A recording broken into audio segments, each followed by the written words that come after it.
What's up, tribe? How you guys doing? Go ahead and hit that subscribe button. I hope you like this video. This is going to be the conclusion to the secrets of Playboy. So this is episode like 11. But this really was just a roundup. It's not a whole lot to it. We spoke with Sandra, who was Hugh Hefner's girlfriend, who we heard a lot from. We talked to Lisa, who was one of the secretaries, who ended up sort of being Sandra's like shadow whenever she left the mansion. We met her in in the episode we talked about Sandra. We met a new victim by the name of Audrey Husky. This is someone who came forward after hearing about the documentary and things like that. And we also spoke with the other young lady, the one that ended up with the eating disorder. She was there as well. So let me just go back to the beginning a little bit. So Sandra spoke about what really made her come forward, because she said that when she left the mansion, she still would go back and visit for like holidays and Easter and things like that. And she said, she still maintained the Playboy, story. And she never spoke out. She never said anything bad about Hugh Hefner publicly. Now, privately, people in her private life knew some of the things that she went through. And so the question was asked, well, what made you do this? What made you finally stop dealing with Playboy? Like, you used to take your kids up there for the Easter rolls and things like that. And she said, when I saw Hugh looking at my daughter, and I felt like he was getting ready to try to indoctrinate her. And I saw the look in his eyes, and when we would be around and the way he would speak to her, she was 18 and she was beautiful, and I said, that's it. I'm not going to let you, I'm not going to let you do this to my daughter. She said, but then she sort of had backlash within her own family because, it was like, well, what's wrong? Like, why can't, you raised us around this man and you never said anything bad, and now all of a sudden he's persona non grata and he's the enemy. Like, what happened? I'm confused. And she said, she was sort of estranged from her family because they didn't understand, but then they saw the documentary and it put things into perspective. And remember, Sandra also opened up to us that she dealt with alcoholism and she dealt with her own trauma of going through these things. The other thing that they talked about was the backlash that they received. They showed some of the tweets. And y'all know, like, I don't even need to get into it. Y'all know that for whatever reason, we tend, especially women, it's like we don't want to believe the women. It's like we tend to sympathize with the victim and we find excuses and, oh, well, they should have known better. Oh, well, why didn't they just leave? Well, why are they just talking now? Why didn't they say something then? And y'all know me. If you've been following my channel, then you know who I am and you know how I feel about these things. I'm just a firm believer of where there's smoke, there's fire. I'm not saying that everybody that tells the story is maybe telling the whole story. You understand what I mean? But I also do not feel like these women are lying or exaggerating about their experiences. We're talking about a 10-week documentary. And I've told you guys before, not one of those weeks did we get a story. I mean, did we have an episode where somebody didn't talk about being assaulted, right? And we had multiple stories. And so many of the stories matched up. And these are women that never talked to each other. These are women that never had compared notes, so to speak. And they have the same stories to tell. I just don't believe everybody's lying. And that's just who I am. And, some of the other things people said, well, other Playboy bunnies came forward and said, well, I was at the mansion and nothing ever happened to me. Well, I went to the mansion and these were my experiences. Well, Hugh Hefner was a wonderful person and he was a wonderful man and he treated me in a wonderful way. And something that they said, because later on in the episode, they put a psychiatrist to sort of speak to the mindset of all of this. And something that she said that I thought was very interesting. And what she said was that there's a ideology of a predator. And he's going to prey on the weak. He's going to prey on the people that he feels like he can, garner some sort of alliance or allegiance to. And so for the women that became prey of Hugh Hefner, he saw something in them that he thought he could exploit and he could use to his advantage and make them rely on him and make them be sort of he thought they were weak. I'm just going to be honest about it. So for the women that say, hey, this wasn't my experience, hey, this never happened to me, then consider yourself lucky, because what that said was that for someone from the mindset of a Hugh Hefner, it means that, oh, I can't get her. Oh yeah, she's not going to let me get her. She's not going to fall for the okie doke. But for the women like Sandra and some of these other women, like the woman who said, listen, I came from a broken home.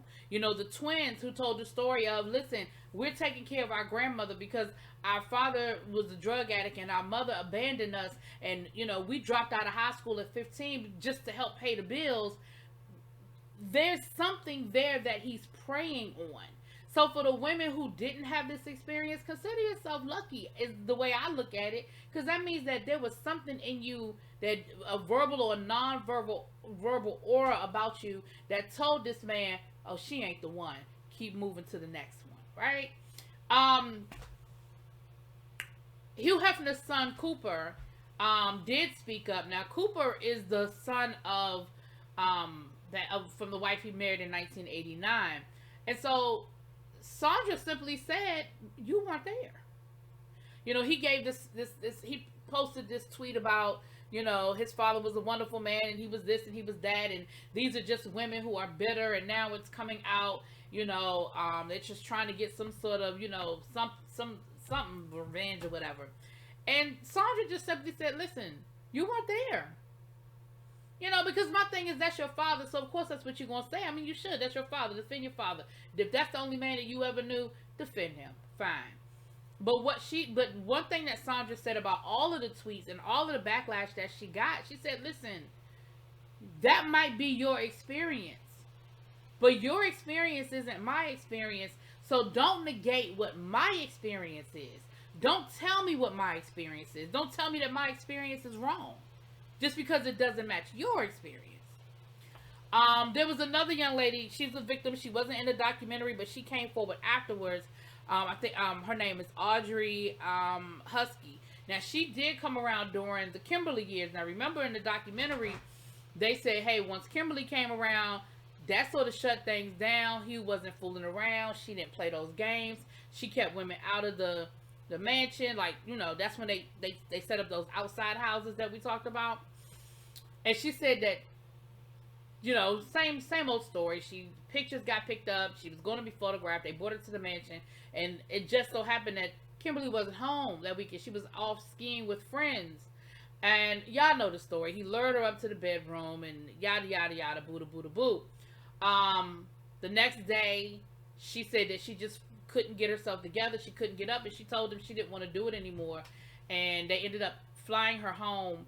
And she said her pictures never showed up in Playboy. She said she did end up getting a phone call from Kimberly asking her, hey, I heard you up in the bedroom. Did you voluntarily go up there, or were you lured up there? You know, and she said that, you know, she covered, you know, for Hef. She said, I covered for the man who assaulted me, you know. But she said she's telling her story now for freedom, you know, to be able to share her story and not carry that guilt and not carry the pain anymore. The most shocking thing, and again, they alluded to this early on in the documentary, but the most shocking thing that I think came out of the little roundup tonight was in 2011, Playboy was losing money, and as a way to try to offset some of the losses, they sold a lot of their catalog to a company called MindGeek. So a lot of their assets, and in those assets were a lot of these pictures, the outtakes, the videos, the proofs, the pictures that didn't make it into the magazine. One of the women said that they took over 3,000 pictures of her, and of course only one picture goes in the magazine. So what happens to the outtakes? What happens to the pictures they don't use? Same thing with the videos. We talked about that earlier on in the documentary about all of these different videos, these outtakes and things of that nature. And Sandra said, oh, well, I know where the pictures, because they said, well, where'd those pictures go? She said, well, I know where the pictures ended up. And she said, really, where? And she said they're on dirty porn sites. So those pictures were sold to porn sites that, y'all know how to pop up ads and all those different things. That's where their pictures are. That's where a lot of those outtakes are. If you ever stumble across a porn site, whether it be a Pornhub or whatever, and you see a lot of those old Playboy videos, and a lot of them are labeled that way, so I've heard. A lot of those are videos that these women did not consent to being used in this way. Now, granted, at the end of the day, they signed a contract, and they don't know what was in those contracts, and they ain't seen those contracts since. So I'm sure legally Playboy has the right to do exactly what they did, and legally MindGeek bought those assets fair and square, and they have a right to use them however they choose to use them. But when those women were taking those pictures, it was never with the intent to end up on some, $3.99 porn website 30 years later. Unfortunately, that's what we do. But I just think that, now you have these women who, pictures that they never thought would see the light of day are out there and are being used in a very raunchy way. But anyway, that was what it is, you guys. We are done. We have rounded up with the secrets of Playboy. I 100% anticipate a part 2. And I'm going to tell you why there's going to be a part 2. Or why I think there'll be a part 2. There are going to be a lot of women who are going to come forward, and we're going to get new information, and we're going to get different information, and people are going to talk that maybe didn't want to talk before and have something to add. Hugh Hefner's last wife, when Holly Madison did her story and talked about all the pictures that were taken on these disposable Polaroid. I remember back in the day, the disposable cameras.